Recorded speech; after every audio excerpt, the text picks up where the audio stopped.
ರಮೇಶ್ ಕುಮಾರ್ ಅವರು ಸ್ಪೀಕರ್ ರಮೇಶ್ ಕುಮಾರ್ ಅವರು ಸದನಕ್ಕೆ ಬಂದಿದ್ದಾರೆ. ಈಗ ಆಲ್ರೆಡಿ ಅಧಿವೇಶನ ಕೂಡ ಪ್ರಾರಂಭವಾಗ್ತಾ ಇದೆ. ಇಲ್ಲಿ ಪ್ರಮುಖ ಪ್ರಶ್ನೋತ್ತರ ಈಗ ತಗೊಳ್ಬೇಕಾಗಿತ್ತು. ಒಂದು ವಿಶೇಷ ಸನ್ನಿವೇಶ ಉದ್ಭವ ಆಗಿರೋದ್ರಿಂದ ನಾನು ಕೆಲವು ಮಾತುಗಳನ್ನು ಈ ಸದನಕ್ಕೆ ಹೇಳಬೇಕಾಗಿದೆ. ಅದಾದ ಮೇಲೆ ಪ್ರಶ್ನೋತ್ತರವನ್ನು ಕೈಗೆತ್ತಿಕೊಳ್ತೇವೆ. 12ನೇ ತಾರೀಕು 8ನೇ ತಾರೀಕು ಶುಕ್ರವಾರ ಮಾನ್ಯ ಮುಖ್ಯಮಂತ್ರಿಗಳು ನನಗೆ 12:10 ಒಂದು ಪತ್ರವನ್ನು ಕಳಿಸಿದ್ದಾರೆ. ಇಲ್ಲಪ್ಪ ಲೆಟರ್ ತಗೊಳ್ಳಿ.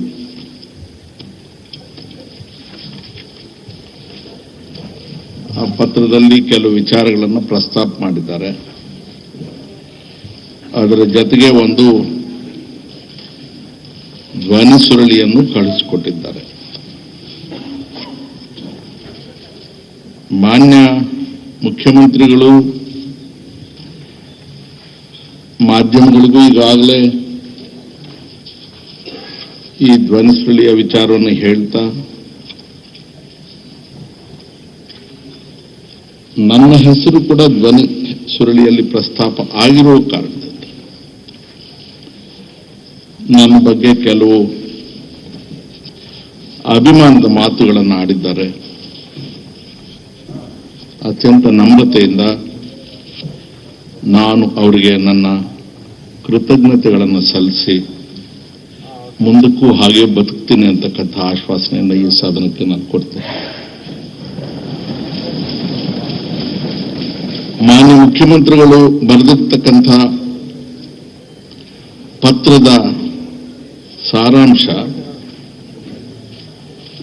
ಈ ಸದನದ ಒಬ್ಬ ಗೌರವಾನ್ವಿತ ಸದಸ್ಯರ ಹೆಸರನ್ನೇ ಖಚಿತವಾಗಿ ಪ್ರಸ್ತಾಪ ಮಾಡಿ ಮತ್ತೊಬ್ಬ ಸದಸ್ಯರ ಮಗನ ಜೊತೆಗೆ ಸಂಪರ್ಕ ಮಾಡಿದ್ದಾರೆ, ಸಂಭಾಷಣೆ ಮಾಡಿದ್ದಾರೆ ಅಂತ ಹೇಳ್ತಾರೆ. ಆ ಧ್ವನಿ ಸುರುಳಿಯನ್ನ ನಾನು ಕೇಳಿದಾಗ ಆ ಮಾನ್ಯ ಶಾಸಕರು ಯಾರಿದ್ದಾರೆ ಅವರ ಧ್ವನಿ ನನಗೆ ಪರಿಚಯ ಇಲ್ಲ. ನನ್ನ ಜೊತೆಗೆ ಹೆಚ್ಚು ಸಂಪರ್ಕ ಇರೋರಲ್ಲ. ಹಾಗಾಗಿ ನನಗಾಗಲೇ ಅದು ಯಾರ್ದು ಧ್ವನಿ ಅಂತ ನನಗೆ ಗೊತ್ತಾಗಿಲ್ಲ ಅಂತಕ್ಕಂಥ ಸತ್ಯವನ್ನು ನಾನು ಹೇಳಿದ್ದೇನೆ. ನಾನು ಈ ಶಾಸನ ಸಭೆಗೆ ನಿಮ್ಮೆಲ್ಲರ ಗೌರವಪೂರ್ವಕವಾದ ಅಭಿಮಾನದಿಂದ ಅವಿರೋಧವಾಗಿ ಆಯ್ಕೆಯಾಗಿದ್ದೇನೆ. ಅದರಿಂದ ನನ್ನ ಪ್ರತಿ ಹೆಜ್ಜೆ ಪ್ರತಿ ನಡೆ ಆ ಗೌರವ ಮತ್ತು ಅಭಿಮಾನವನ್ನು ಮುಂದುವರಿಸಿಕೊಂಡು ಹೋಗ್ತಕ್ಕಂಥ ರೀತಿಯಲ್ಲೇ ಇರಬೇಕು ಹೊರತು ಅದಕ್ಕೆ ಅಪಚಾರ ಆಗ್ತಕ್ಕಂಥ ರೀತಿಯಲ್ಲಿ ಆಗಬಾರ್ದು. ಆದರೆ ನನ್ನ ದೌರ್ಭಾಗ್ಯಕ್ಕೆ ಆ ಮಾತನಾಡಿರ್ತಕ್ಕಂಥವರು ಖಚಿತವಾಗಿ ನನ್ನ ಹೆಸರನ್ನೇ ಹೇಳ್ತಾ ರಮೇಶ್ ಕುಮಾರ್ ಅವರು ಸ್ಪೀಕರ್ ಅವರಿಗೆ ಒಂದು ವೇಳೆ ರೆಸಿಗ್ನೇಷನ್ಸ್ ಕೊಟ್ಟರೆ ಯಾರಾದರೂ ಈ ಸದನದ ಸದಸ್ಯರು ಅದನ್ನು ತಕ್ಷಣ ಒಪ್ಕೊಳ್ಳೋದಕ್ಕೆ 50 ಕೋಟಿ ರೂಪಾಯಿನಷ್ಟು ಹಣ ನನಗೆ ಈಗಾಗಲೇ ಸೇರಿಸಿದ್ದೇವೆ ಅನ್ನೋ ಮಾತನ್ನ ಹೇಳ್ತಾರೆ. ನಂತರ ಹೇಳ್ತಾರೆ ಅವರು ಒಂದು ವೇಳೆ ಒಪ್ಕೊಳ್ದೆ ಹೋದ್ರು ಏನು ಚಿಂತೆ ಇಲ್ಲ, ನಾವು ಕೋರ್ಟು ಗಿಟ್ಟು ಎಲ್ಲ ಮಾತಾಡ್ಕೊಂಡಿದ್ದೀವಿ ಅಂತ ಹೇಳ್ತಾರೆ. ಇನ್ನೂ ದುಃಖದ ಸಂಗತಿ ಅಂದರೆ ದೇಶದ ಪ್ರಧಾನಮಂತ್ರಿಗಳ ಹೆಸರು ಅವರೆಲ್ಲ ಮುಟ್ಟಿದ್ದಾರೆ ಅಂತ ಹೇಳ್ತಾರೆ. ಎಲ್ಲಿಯ ಪ್ರಧಾನಮಂತ್ರಿ, ಎಷ್ಟು ದೊಡ್ಡ ಸ್ಥಾನ, ಅಂಥವ್ರನ್ನೆಲ್ಲ ಈ ರೀತಿ ಬಳಕೆ ಮಾಡ್ತಕ್ಕಂಥದ್ದು ದೇಶಕ್ಕೆ ಒಳ್ಳೆಯದಲ್ಲ, ಸಂಸತ್ತಿಗೆ ಶಾಸನಸಭೆಗೆ ಗೌರವ ತರ್ತಕ್ಕಂಥದ್ದಲ್ಲ. ನಾನು ಈ ಸನ್ನಿವೇಶದಲ್ಲಿ ಎರಾ ಚೆಳಿಯನ್ನಂತ ತಮಿಳುನಾಡಿನವರು ಲೋಕಸಭೆ ರಾಜ್ಯಸಭೆಯಲ್ಲಿ ಎರಡೂ ಕಡೆಗೆ ಸದಸ್ಯರಾಗಿ ಕಾರ್ಯನಿರ್ವಹಿಸ್ತಾರೆ. ಪಬ್ಲಿಕ್ ಅಕೌಂಟ್ಸ್ ಕಮಿಟಿಯ ಅಧ್ಯಕ್ಷರಾಗೂ ಇದ್ದರು. ಅವರು ಒಂದು ಹೇಳಿಕೆಯನ್ನು ಮಾಡಿದ್ದಾರೆ ಪಬ್ಲಿಕ್ ಅಕೌಂಟ್ಸ್ ಕಮಿಟಿಯ ಚೇರ್ಮನ್ರಾಗಿ. ಅದು ಇಂಗ್ಲಿಷ್ನಲ್ಲಿದೆ. The people look up to parliament not only as an apex legislative body of the country for making laws and supervising the government, but to lead them in times of crisis. The crisis may be of a political, economic, or moral nature. A political crisis may be controlled by consensus and a compromise. A financial crisis may be resolved by strenuous work and shrewd rearrangement of priorities. But it will be very difficult to recover the dignity of the state and the confidence of the people when there is deep moral bankruptcy. When the executive is corrupt, the people can correct it through the ballot and through a newly elected legislature. When the legislature is corrupt, it is the end of the state ಅಂತ ಹೇಳ್ತಾರೆ. ಇದು ನಮಗಾಗಿ ಅವರು ಹೇಳಿದ್ರು ಏನೋ ಗೊತ್ತಾಗ್ತಾ ಇಲ್ಲ. Speaker ಆದವರು ಸದನದ ಕಸ್ಟೋಡಿಯನ್ ಆಗಿರ್ತಾರೆ, ಈ ಸದನದ ಎಲ್ಲ ಮೌಲ್ಯಗಳ ಪ್ರತೀಕನೂ ಆಗಿರ್ತಾರೆ. ನಾನು ಈ ರೀತಿಯ ವ್ಯಾಖ್ಯಾನಕ್ಕೆ ಒಳಪಟ್ಟಾಗ ಅವ್ರು ಹೇಳಿದಂತೆ ಎಂಡ್ ಆಫ್ ದಿ ಸ್ಟೇಟ್ ಆಗುತ್ತೆ. ಇದು ಪಕ್ಷ ಪಂಗಡಗಳಿಗೆ ಸೇರಿದ ವಿಚಾರ ಅಲ್ಲ, ವ್ಯಕ್ತಿಗಳಿಗೆ ಸೀಮಿತವಾದ ವಿಚಾರ ಅಲ್ಲ. ಹೊರಗಿನ ಜನ ನಮ್ಮನ್ನು ಗಮನಿಸ್ತಾರೆ, ದೇಶ ನಮ್ಮನ್ನ ಗಮನಿಸ್ತಾ ಇದೆ. ಅವರು ಉಳಿದದ್ದನ್ನೆಲ್ಲ ಏನೇನು ಮಾತಾಡ್ತಾ ಇದ್ದಾರೆ ಅದೆಲ್ಲವೂ ಧ್ವನಿ ಸುರುಳಿಯಲ್ಲಿದೆ. ನಾನು ಕೇಳಿದೆ ಅದನ್ನು. ನನ್ನ ಇಕ್ಕಟ್ಟು 12:10 ಅವ್ರ ಕಚೇರಿಯಿಂದ ಪತ್ರ ಧ್ವನಿ ಸುರುಳಿ ನನ್ನ ಕೈ ಸೇರುತ್ತೆ. 12ವರೆಗೆ ಬಜೆಟ್ ಪ್ರತಿಯನ್ನ ಇಲ್ಲಿ ಅರ್ಥ ಸಚಿವರೂ ಆಗಿರ್ತಕ್ಕಂಥ ಮುಖ್ಯಮಂತ್ರಿಗಳ ಕೈಯಲ್ಲಿ ಓದೋದಕ್ಕೆ ನಾನು ಅವಕಾಶ ಕೊಡಬೇಕು. ಅದೊಂದು ಕಾನ್ಸ್ಟಿಟ್ಯೂಷನಲ್ ಆಬ್ಲಿಗೇಷನ್. ನಾನು ಅದನ್ನು ಮುಂದೆ ಹಾಕಂಗಿರಲಿಲ್ಲ. ಅದು ಹಾಕಿದ ತಕ್ಷಣ ನಮ್ಮ ಸಂಪ್ರದಾಯ ನಾವು ಅಡ್ಜರ್ನ್ ಆಗ್ತೀವಿ. ಶನಿವಾರ ಭಾನುವಾರ 2 ದಿವಸ ರಜಾ ಇತ್ತು.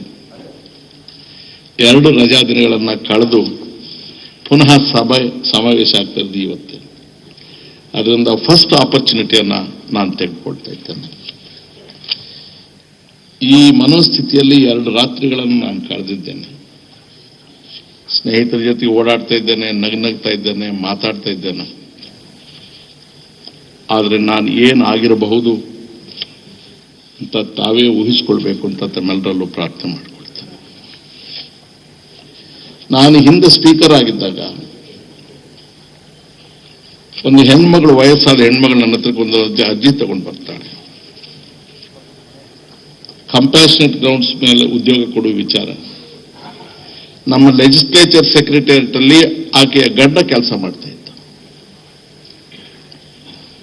ಆತ ದುರ್ದೈವದಿಂದ ತೀರ್ಕೊಳ್ತಾನೆ. ತೀರ್ಕೊಂಡಾದ್ಮೇಲೆ ಒಬ್ಬನೇ ಮಗ ಇರ್ತಾನೆ, ಅವನಿಗೆ ಕಂಪ್ಯಾಷನೇಟ್ ಗ್ರೌಂಡ್ಸ್ ಮೇಲೆ ಉದ್ಯೋಗ ಕೊಡ್ತೇನೆ, ಅವನು ತೀರ್ಕೊಳ್ತಾನೆ. ಅದಾದ್ಮೇಲೆ ಅವನ ತಂಗಿಗೆ ಉದ್ಯೋಗ ಕೊಡ್ತೀವಿ, ಆ ಮಗುನು ತೀರ್ಕೊಳ್ತಾನೆ. ಇನ್ನೊಂದು ಹೆಣ್ಣು ಮಗಳು ಲಗ್ನ ಆಗಿರುತ್ತೆ. ನಮ್ಮ DPAR ರೂಲ್ಸ್ ಪ್ರಕಾರ ಅವಳು ಉದ್ಯೋಗ ಕೊಡಕ್ ಬರೋದಿಲ್ಲ, ಅವಳು ವಿವಾಹಿತೆ. ನನ್ನ ಎಲ್ಲ ಪ್ರಯತ್ನವನ್ನು ಅವರು ಉದ್ಯೋಗ ಕೊಡಿಸ್ಲಿಕ್ಕೆ ನಾನು ಮಾಡಿದೆ, ಆಗಲಿಲ್ಲ. ನನ್ನ ಬದುಕು, ನನ್ನ ಮನಸ್ಸು ಅಂತಹವ್ರ ಜೊತೆಗೆ ಇರುತ್ತೆ ಹೊರತು ನಾನು ಬೇರೆ ಕಡೆಗೆ ಗಮನ ಕೊಡಲಿಲ್ಲ. ನನ್ನ ಪುರಾಣ ಹೇಳ್ಕೊಳ್ಳೋಕ್ಕೆ ನಾನು ಸದನದ ಸಮಯ ತಗೊಳ್ಳಿಕ್ಕೆ ನಾನು ಇಷ್ಟಪಡೋದಿಲ್ಲ. ಮಧುಸ್ವಾಮಿಯವರು ಚುನಾವಣೆಯಲ್ಲಿ ಪರಾಜಿತರಾಗಿದ್ದೆ, ನಾನು ಆರೋಗ್ಯ ಮಂತ್ರಿ ಆಗಿದ್ದೆ. ಒಂದು ಸ್ಪಾಟ್ ಇನ್ಸ್ಪೆಕ್ಷನ್ಗೆ ಅಂತ ನಾನು ಅವ್ರ ಕ್ಷೇತ್ರಕ್ಕೆ ಹೋಗ್ಬೇಕಾಯ್ತು. ನಾನು ಅವ್ರ ಟೈಮ್ ಕೇಳಿ ಅವ್ರ ಮನೆಗೆ ಹುಡ್ಕೊಂಡು ಹೋಗಿ ಅವ್ರ ಹತ್ರ ಕೂತು ಮಾತನಾಡಿ ಕ್ಷೇಮ ಸಮಾಚಾರ ವಿಚಾರಿಸಿ ಅವ್ರ ಶ್ರೀಮತಿ ಅವ್ರ ಜೊತೆ ಮಾತಾಡಿ, ಸದನ ನಿಮ್ಮನ್ನು ಕಳ್ಕೊಳ್ತಾ ಇದೆ, ನಾವು ಮಿಸ್ ಮಾಡ್ಕೊಳ್ತಾ ಇದ್ವಿ ಅಂತ ಹೇಳ್ದೆ. ನಾನು ಪಕ್ಷಾತೀತವಾಗಿ ಸಂಸದೀಯ ಪಟುಗಳನ್ನ, ಗೌರವಸ್ಥರನ್ನ, ಪ್ರಾಮಾಣಿಕರನ್ನ ಆರಾಧನೆ ಮಾಡ್ತಕ್ಕಂಥ ನಾನು ಏನು ನೋವು ಅನುಭವಿಸಿದೆ, ಮನೆಯವರಿಗೂ ಗೊತ್ತಾಗಬಾರ್ದು ಅಂತ ಹೇಳಿ ನಾನು ಮೊನ್ನೆ ರಾತ್ರಿ ಟ್ರೈನ್ ಮುಖೇನ ರಾಯಚೂರಿಗೆ ಹೋಗಿ ರಾತ್ರಿ ಎಲ್ಲ ಪ್ರಯಾಣ ಮಾಡಿ ನಿನ್ನೆ ಅಲ್ಲಿಂದ ರಸ್ತೆ ಮುಖಾಂತರ ಪ್ರಯಾಣ ಮಾಡಿ ನನಗೆ ಕಾಲ ಕಳಿಬೇಕಾಯ್ತು ಇವತ್ತು ಬೆಳಗ್ಗೆವರೆಗೆ.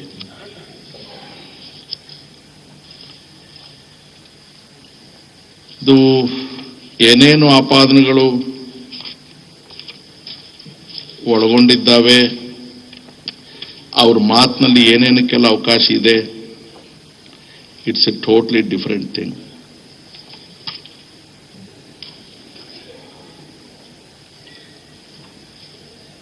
ಎಲ್ಲಿ ಬಂದು ತಲುಪಿಬಿಟ್ವಿ ನಾವು?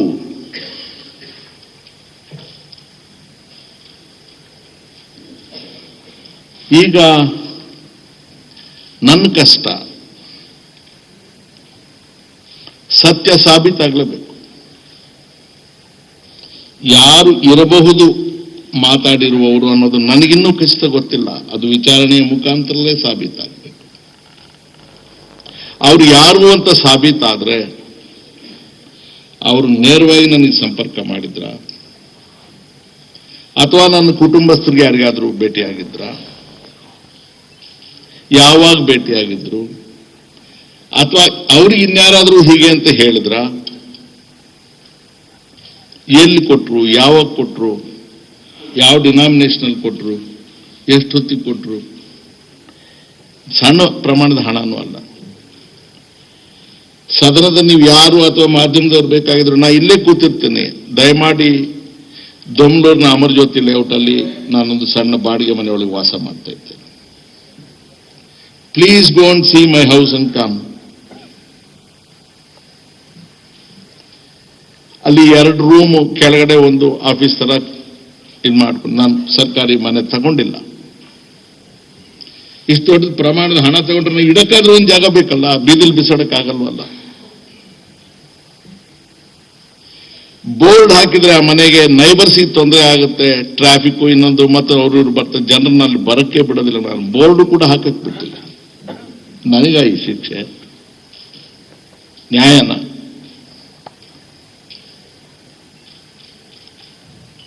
ಸೊ ಇಡೀ ಸದನವನ್ನ ನಾನು ಕೇಳ್ಕೊಳ್ಳೋದಿಷ್ಟೇ, ಅಭಿಮಾನಪೂರ್ವಕವಾಗಿ ಗೌರವಪೂರ್ವಕವಾಗಿ ಅವಿರೋಧವಾಗಿ ನನ್ನನ್ನು ಆಯ್ಕೆ ಮಾಡ್ತೀನಿ. ಆಯ್ಕೆ ಆ ದಿವಸದಿಂದ ಈ ದಿವಸದವರೆಗೆ ನನಗೆ ನೆನಪಿದ್ದ ಹಾಗೆ ಇಂಥ ಆಪಾದನೆ ನನ್ನ ಮೇಲೆ ಬರ್ತಕ್ಕಂಥ ರೀತಿಯಲ್ಲಿ ನಾನು ಎಲ್ಲೂ ನಡ್ಕೊಂಡಿಲ್ಲ.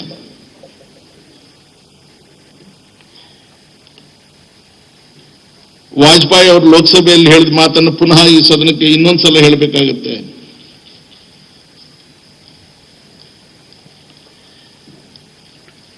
ನಾ ಬೀಥೋ ಮರಣ ಆದಸ್ಮಿ ಕೇವಲಂ ದೂಷಿತೋ ಯಶಸ್ ಅಂತ ಹೇಳ್ತಾರೆ. ಸುರೇಶ್ ಆಮೆ ರೈಟ್? ಸಿಪಿಎಂ ಅವರು ಅವರ ಅವಿಶ್ವಾಸ ನಿರ್ಣಯವನ್ನ ಮಂಡಿಸಿದಾಗ ಅಥವಾ ವಿಶ್ವಾಸ ನಿರ್ಣಯದ ಗೊತ್ತುವಳಿನ ಮಂಡಿಸಿದಾಗ ಅವಕಾಶವಾದಿ ಆಗಿದ್ರೆ ನೀವು ಒಂದಕ್ಕೆ ವಾಜಪೇಯಿ ಅವರು ಉತ್ತರ ಹೇಳ್ತಾರೆ, 40 ವರ್ಷದಿಂದ ಈ ಸದನದಲ್ಲಿ ನೀವು ನನ್ನನ್ನು ನೋಡಿದ್ದೀರಿ, ನನ್ನನ್ನ ಅವಕಾಶವಾದಿ ಅಂತ ಕರಿತಿರಲ್ಲ, ಪ್ರೈಮ್ ಮಿನಿಸ್ಟರ್ ಆಗ ಆಸೆಗೆ ಹೋಗ್ತಾ ಇದ್ದೀನಿ ಅಂತ ಹೇಳ್ತಿರಲ್ಲ, ನ್ಯಾಯನ ನಿಮಗಿದು? ನಾನು ಹಾಗೆ ಬದುಕಿದ್ದೀನ? 2 ಜನ ಸದಸ್ಯರನ್ನ ಇಟ್ಕೊಂಡು ಸದನದಲ್ಲಿ ನಾ ಕೂತಿರ್ಲಿಲ್ವಾ? ನನಗೆ ಸಾವು ಇವತ್ತೇ ಬರುತ್ತೆ ಅಂದ್ರೆ ನಾನು ಭಯ ಪಡೋದಿಲ್ಲ. ನಾ ಭೀತೋ ಮರಣ ಆದಸ್ಮಿ ಕೇವಲಂ ದೂಷಿತೋ ಯಶ. ನನ್ನ ತೇಜಸ್ಸನ್ನ ವಧೆ ಮಾಡಿದ್ರೆ, ನನ್ನ ಚಾರಿತ್ರ್ಯ ವಧೆ ಮಾಡಿದ್ರೆ ಸಾವಿಗಿಂತಲೂ ಕೂಡ ಹೆಚ್ಚು ಕ್ರೌರ್ಯ ಆಗುತ್ತೆ ಅಂತ. ನಾನು ಅವರಿಗೆ ಹೋಲಿಕೆ ಮಾಡಿಕೊಳ್ಳುವಷ್ಟು ದೊಡ್ಡ ಮನುಷ್ಯ ಅಲ್ಲ, ಅವರ ಕಾಲು ಉಗುರಿನ ಧೂಳು ಕೂಡ ನಾನಲ್ಲ. ಆದರೆ ಅವರೆಲ್ಲರೂ ಕೂಡ ನಮಗೆ ಆದರ್ಶಪ್ರಾಯ. ಇದರಲ್ಲಿ ಪಕ್ಷ ಪಂಗಡದ ಪ್ರಶ್ನೆ ಇಲ್ಲ. ಈ ಸಂಕಟದ ಸನ್ನಿವೇಶದಲ್ಲಿ ಉಳಿದ ಎಲ್ಲ ವಿಚಾರಗಳಿಗೆ ನಾನು ಹೋಗದೆ ಮಾನ್ಯ ಮುಖ್ಯಮಂತ್ರಿಗಳಿಗೆ ನಾನು ಒಂದು ಸೂಚನೆಯನ್ನ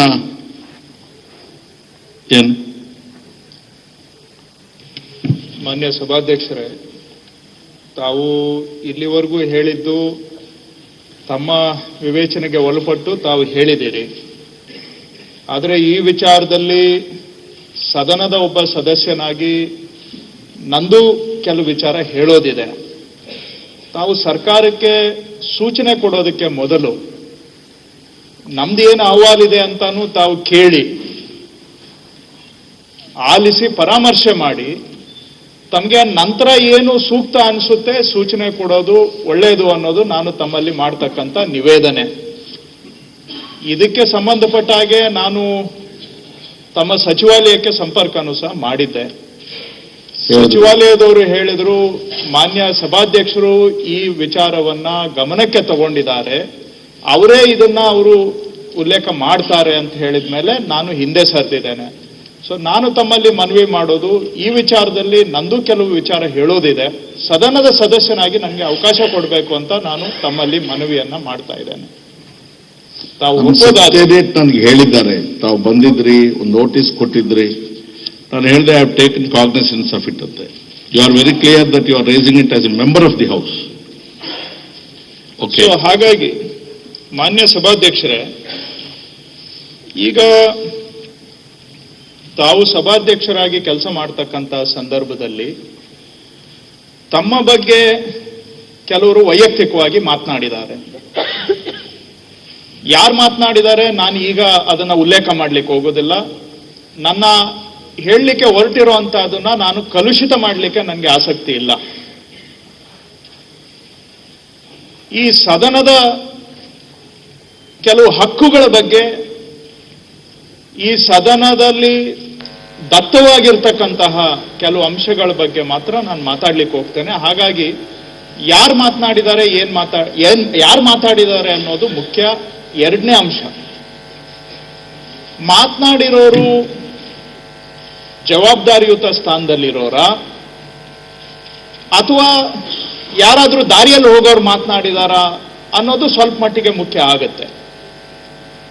ದಾರಿಯಲ್ಲಿ ಹೋಗೋರು ದಿನ ನೂರಾರು ವಿಚಾರ ಮಾತಾಡ್ತಾರೆ. ನಿಮ್ ಬಗ್ಗೆನೂ ಮಾತಾಡ್ಬೋದು, ನಮ್ಮ ಬಗ್ಗೆನೂ ಮಾತಾಡ್ಬೋದು. ಅದು ಎಲ್ಲೋ ಒಂದ್ ಕಡೆ ನಮ್ಮ ಹಕ್ಕಿನ ಚ್ಯುತಿ ಆಗಲೂಬಹುದು. ಆದರೂ ಪ್ರಜಾಪ್ರಭುತ್ವ ವ್ಯವಸ್ಥೆಯಲ್ಲಿ ವಾಕ್ ಸ್ವಾತಂತ್ರ್ಯವನ್ನ ನಾವು ಗೌರವಿಸಿ ಕೆಲವು ವಿಚಾರಗಳನ್ನ ನಾವು ಹಾಗೆ ಬಿಡಬೇಕಾಗತ್ತೆ. ಆದರೆ ಜವಾಬ್ದಾರಿಯುತ ಸ್ಥಾನದಲ್ಲಿರ್ತಕ್ಕಂಥವ್ರು, ಸಂವಿಧಾನ ದತ್ತವಾದಂತಹ ಸ್ಥಾನದಲ್ಲಿರ್ತಕ್ಕಂಥವ್ರು ಮಾತಾಡಿದಾಗ ಅದನ್ನ ನಾವು ಗಂಭೀರವಾಗಿ ಪರಿಗಣಿಸಬೇಕಾಗತ್ತೆ. ಅಂಥವ್ರು ಯಾರಾದರೂ ಈ ಸಂದರ್ಭದಲ್ಲಿ ಅದು ಮಾತಾಡಿದ್ರೆ ಅದಕ್ಕೆ ಬಹಳ ಪರಿಣಾಮಗಳು ಇದಾವೆ. ಈಗ ತಾವು ಹೇಳ್ಬಹುದು, ನೀವು ಸಭಾಧ್ಯಕ್ಷರಾಗಿದ್ದೀರಿ, ನಿಮ್ಮ ಮನಸ್ಸಿಗೆ ನೋವಾಗಿದೆ ಕೆಲವರು ಮಾತಾಡಿರೋದು. ಬಹುಶಃ ಯಾರು ಮಾತಾಡಿದ್ದಾರೆ, ಎರಡನೇ ವಿಚಾರ, ಅವರು ತಮ್ಮನ್ನ ನಿವೇದನೆ ಮಾಡಿದ್ರೆ ತಾವು ತಮ್ಮ ಹೃದಯ ವೈಶಾಲ್ಯತೆಯಲ್ಲಿ ಅದನ್ನ ಮನ್ನಿಸಲೂಬಹುದು. ಅದು ತಮ್ಮ ವೈಯಕ್ತಿಕ ವಿವೇಚನೆಗೆ ಬಿಟ್ಟಂತ ವಿಚಾರ. ಆದರೆ ನಾನು ಇಲ್ಲಿ ಎತ್ತಲಿಕ್ಕೆ ಹೊರಟಿರ್ತಕ್ಕಂಥದ್ದು, ಮಾನ್ಯ ಸಭಾಧ್ಯಕ್ಷರೇ, ದಯವಿಟ್ಟು ತಾವು ನನ್ನ ಮೇಲೆ ಅನ್ಯತಾ ಭಾವಿಸಬಾರದು. ಇದು ಕೇವಲ ತಮ್ಮ ವೈಯಕ್ತಿಕ ವಿಚಾರ ಆಗೋದಿಲ್ಲ ಅಂತ ನಾನು ಪ್ರತಿಪಾದನೆ ಮಾಡಲಿಕ್ಕೆ ಹೊರಟಿದ್ದೇನೆ. ತಾವು ಹೇಳ್ಬೋದು ಯಾವ ಆಧಾರದ ಮೇಲೆ ಹೇಳ್ತಾ ಇದ್ದೀರಿ ಅಂತ. ಮಾನ್ಯ ಸಭಾಧ್ಯಕ್ಷರೇ, ತಮ್ಮ ಗಮನವನ್ನ ನಾವೆಲ್ಲರೂ ಸಹ ಅನುಸರಿಸ್ತಕ್ಕಂಥದ್ದು, ಕೌಲನ್ ಶೆಕ್ದರ್ ಅವರು ನಮ್ಮ ಸಂಸದೀಯ ವ್ಯವಹಾರಗಳ ಬಗ್ಗೆ ಏನು ಮಾರ್ಗಸೂಚಿಗಳನ್ನ ಕೊಟ್ಟಿದ್ದಾರೆ ಹೇಳ್ತೇನೆ, ತಮಗೆ ಹೇಳ್ತೇನೆ. ತಮ್ಮ ಗಮನವನ್ನ ನಾನು ಪುಟ 294 6ನೇ ಆವೃತ್ತಿ, ಅದರಲ್ಲಿ ಮಾನ್ಯ ಸಭಾಧ್ಯಕ್ಷರ ಪ್ರಿವಿಲೇಜಸ್ ಸೆಕ್ಷನ್ ಒಳಗಡೆ reflection on speaker in discharge of his duties 294ನೇ ಪುಟ 6ನೇ ಆವೃತ್ತಿ, ಇದಕ್ಕೆ ತಮ್ಮ ಗಮನವನ್ನ ಸೆಳೆಯಲಿಕ್ಕೆ ಬಯಸ್ತೇನೆ. ಕೌಲನ್ ಶೆಕ್ದರ್ ಅವರು ಈ ರೀತಿ ವ್ಯಾಖ್ಯಾನ ಮಾಡ್ತಾರೆ. ಇದು ಎಲ್ಲವನ್ನೂ ಸಹ ನಾವು ಹಕ್ಕುಚ್ಯುತಿಯ ಕೆಳಗಡೆ ನಡೀತಕ್ಕಂಥ ಅವರ ವ್ಯಾಖ್ಯಾನಗಳು. ಅದರ ಕೆಳಗಡೆ ಅವ್ರು ಏನ್ ಹೇಳ್ತಾರೆ, ಆಫೀಸ್ ಆಫ್ ದ ಸ್ಪೀಕರ್ ಅಂದ್ರೆ ಸಾಮಾನ್ಯವಾಗಿ ತಮಗೆ ಗೊತ್ತಿರೋ ಹಾಗೆ ಅವರು ಲೋಕಸಭಾನ ಕೇಂದ್ರಿತವಾಗಿ ಇಟ್ಕೊಂಡು ಮಾತಾಡ್ತಾರೆ. ಆದ್ರೆ ಇದು ಎಲ್ಲ ಶಾಸಕಾಂಗಕ್ಕೂ ಸಹ ಅನ್ವಯ ಆಗ್ತದೆ. Office of the speaker Lok Sabha is a constitutional office and enjoys exalted status in our democratic setup. Though it is necessary for the speaker under the constitution or the rules of procedure to sever his connections with the political party to which he belongs. Once he is elected to the office, he, while conducting the House, nevertheless acts in totally impartial manner. ಅವ್ರು ಏನ್ ಹೇಳ್ತಾರೆ, impartial manner ಆಗಿ act ಮಾಡ್ತಕ್ಕಂಥದ್ದು ಬಹಳ ಅವಶ್ಯಕ ಅಂತ ಹೇಳಿ ಮುಂದೆ ಏನ್ ಹೇಳ್ತಾರೆ, impartiality is therefore an integral attribute vis-a-vis the office of the speaker. ಯಾವ ಪೇಜ್ ಅಲ್ಲಿದೆ? ನಾನು 294, 295 6ನೇ ಆವೃತ್ತಿ. ಆವೃತ್ತಿಯಲ್ಲಿ ಸ್ವಲ್ಪ ಬದಲಾವಣೆ ಆಗಿರೋದ್ರಿಂದ ಪುಟ ಬದಲಾವಣೆ ಆಗ್ಬೋದು. ನೀವು ಯು ರೀಡ್ ಔಟ್, ಎಡಿಷನ್ ಬೇರೆ ಇದ್ದಂಗೆ ಕಾಣುತ್ತೆ ನೋಡಿ. 6ನೇ ಆವೃತ್ತಿ 630, ಅದನ್ನೇ 6ನೇ ಆವೃತ್ತಿ ಅಂತ ಹೇಳ್ತಾ ಇದ್ದಾನೆ, edition 6. Anyway, reflection on speaker ಆ ಸೆಕ್ಷನ್ಗೆ ತಮ್ಮ ಗಮನ ಎಳಿತಾ ಇದ್ದೇನೆ. Yes. So impartiality is therefore an integral attribute vis-a-vis the office of the speaker. ಯಾರೇ ಆಗಲಿ ಸಭಾಧ್ಯಕ್ಷರಾಗಿ ಕೆಲಸ ಮಾಡಬೇಕಾದ್ರೆ ಅವರು ಇಂಪಾರ್ಷಿಯಲ್ ಆಗಿರಬೇಕು ಅಂತಕ್ಕಂಥದ್ದು ಬಹಳ ಅತ್ಯವಶ್ಯಕ ಅಂತ ಹೇಳಿ, hence reflections on the character or impartiality of the speaker in discharge of his duties as the Speaker of the House had been held to constitute a breach of privilege and contempt of the House. ಇನ್ನೊಮ್ಮೆ ನಾನು ಮತ್ತೆ ಓದ್ತೇನೆ. ತಮಗೆ ಗ್ರಹಿಕೆ ಆಗಿರಬಹುದು, ಎಲ್ಲ ಸಹ ಸದಸ್ಯರ ಗ್ರಹಿಕೆಗಾಗಿ ಮತ್ತೊಮ್ಮೆ ಓದ್ತೇನೆ, ಅವಕಾಶ ಕೊಡಬೇಕು. Reflections on the character or impartiality of the Speaker in discharge of his duties as the Speaker of the House had been held to constitute a breach of privilege and contempt of the House. ಇದು ಪಯನೀರ್ case ತಮಗೆ ಬಹಳ ಗೊತ್ತಿರ್ತಕ್ಕಂಥದ್ದು. So ಇದನ್ನ ನಾನು ಸ್ವಲ್ಪ ಬಿಡಿಸಿ ಹೇಳೋದಾದ್ರೆ, ನನ್ನ ಸಹ ಸದಸ್ಯರ ಮಾಹಿತಿಗಾಗಿ, ನಾವೇನಾದರೂ ಸಭಾಧ್ಯಕ್ಷರ ನಡವಳಿಕೆ ಬಗ್ಗೆ, ಅವರ ಗುಣ ನಡತೆ ಬಗ್ಗೆ ವ್ಯತಿರಿಕ್ತವಾದಂಥ ಹೇಳಿಕೆಗಳನ್ನ ಕೊಟ್ರೆ, ವಾಸ್ತವಕ್ಕೆ ದೂರ ಇರ್ತಕ್ಕಂಥ ಹೇಳಿಕೆಗಳನ್ನ ಕೊಟ್ರೆ, ಅದು ಇಡೀ ಸದನದ ಹಕ್ಕುಚ್ಯುತಿ ಆಗುತ್ತೆ. ತಮ್ಮ ವೈಯಕ್ತಿಕ ಹಕ್ಕುಚ್ಯುತಿ ಆಗೋದಿಲ್ಲ. ಇಡೀ ಸದನ ಅಂದ್ರೆ ಈ ಸದನದಲ್ಲಿ ನಾನು ಒಬ್ಬ ಸದಸ್ಯ ಇದ್ದೇನೆ. ಸದನದ ಹಕ್ಕುಚ್ಯುತಿ ಆದ್ರೆ ನನ್ನ ಹಕ್ಕುಚ್ಯುತಿನೂ ಆಗುತ್ತೆ. ಸದನಕ್ಕೆ ಒಂದು ಘನತೆ ಇಲ್ಲ, ಗೌರವ ಇಲ್ಲ, ಸದನಕ್ಕೆ ಮಾನ್ಯತೆ ಇಲ್ಲ ಅಂತ ಹೇಳಿದ್ರೆ ನಾವೆಲ್ಲ ಸದಸ್ಯರಾಗಿ ನಾವು ಇಲ್ಲಿ ಮಾಡೋ ಕೆಲಸ ಏನಿದೆ? ನಮ್ಮ ಘನತೆಯನ್ನ ನಾವು ಎತ್ತಿಡಿಲಿಕ್ಕೆ ಆಗೋದಿಲ್ಲ ಅಂತ ಹೇಳಿದ್ರೆ, ನಿಮಿಷ ಇಂಟರ್ವ್ಯೂನ್ ಆಗ್ತೀನಿ. 47 August 1949, 47 ಸ್ವಾತಂತ್ರ್ಯ ಬಂತು. ಆ ಮಧ್ಯರಾತ್ರಿಯಿಂದ ಆಚೆಗೆ 1950 ಜನವರಿ 26ರವರೆಗೆ ಸಂವಿಧಾನ ರಚನೆ ಮಾಡಕ್ಕಿದ್ದು ಕಾನ್ಸ್ಟಿಟ್ಯೂಯೆಂಟ್ ಅಸೆಂಬ್ಲಿ. 26 January 1950 ಇಂದ 1952 ಫಸ್ಟ್ ಲೋಕಸಭಾ ಎಲೆಕ್ಷನ್ಸ್ ಆಗುವವರೆಗೆ ಪ್ರೊವಿಷನಲ್ ಪಾರ್ಲಿಮೆಂಟ್. 52 ಲೋಕಸಭಾ ಎಲೆಕ್ಷನ್ಸ್ ಆದಮೇಲೆ we have become A sovereign democratic republic and we have become A regular democratic entity. ಎಂಥ ದುರ್ದೈವ ಅಂದ್ರೆ 1951ನೇ ಇಸ್ವಿಯಲ್ಲೇ ಎಚ್.ಜಿ. ಮುದ್ಗಲ್ ಅಂತಕ್ಕಂಥವ್ರು ಬಾಂಬೆಯಿಂದ ಲೋಕಸಭೆಗೆ ಆಯ್ಕೆಯಾಗಿದ್ದಂಥವರು. You must be familiar with it. BBA, Bombay bullion association ಅಂತ ಶೇರ್ ಮಾರ್ಕೆಟ್ ಇರ್ತಕ್ಕಂಥವ್ರಿಗೆ ಅವರ ಪರವಾಗಿ ಲೋಕಸಭೆಯಲ್ಲಿ ಕೆಲವು ಚಟುವಟಿಕೆಗಳನ್ನು ಮಾಡಿಸೋದಕ್ಕೆ ಅಂತ ಸ್ವಲ್ಪ ಅಕ್ರಮ ಹಣದ ಸಂಭಾವನೆ ಸ್ವೀಕರಿಸಿರ್ತಾರೆ ಅನ್ನೋ ಒಂದು ಅಲಿಗೇಷನ್ ಅವ್ರ ಮೇಲೆ ಬರುತ್ತೆ. ಮಾವಳಂಕರ್ ಅವರು first speaker of the Lok Sabha ಒಂದು ವಿಚಾರಣೆಯನ್ನು ಏರ್ಪಾಡು ಮಾಡ್ತಾರೆ, ಹೌಸ್ ಕಮಿಟಿ. ಅದರಲ್ಲಿ ಆತ ಆರೋಪಿ ಅಂತ ನಿಶ್ಚಯ ಆಗುತ್ತೆ. ಆತ ಕಾಂಗ್ರೆಸ್ ಮೆಂಬರ್ ಹೆಜ್ಜಿ ಮುದ್ಗಲ್ ಅವರು, ಈ was a Congress MP. Pandit ನೆಹರೂರವರು ಅವರನ್ನ ಲೋಕಸಭೆಯಿಂದ ಉಚ್ಚಾಟನೆ ಮಾಡಬೇಕು ಅಂತ ಹೇಳಿ ಒಂದು ರೆಸಲ್ಯೂಷನ್ ಮೂವ್ ಮಾಡ್ತಾರೆ. ತಮ್ಮ ಓದ್ತೇನೆ. This case is as bad as it could well be. If we consider even such a case as a marginal case or as one where certain laxity might be shown, I think it will be unfortunate from the variety of points of view, more especially because this being the first case of its kind coming before the House. If the House does not express its will in such matters in clear, unambiguous and forceful terms, then doubts may very well arise in public mind as to whether the House is very definite about such matters or not. Therefore, it has become a duty for us and an obligation to be clear, precise, definite.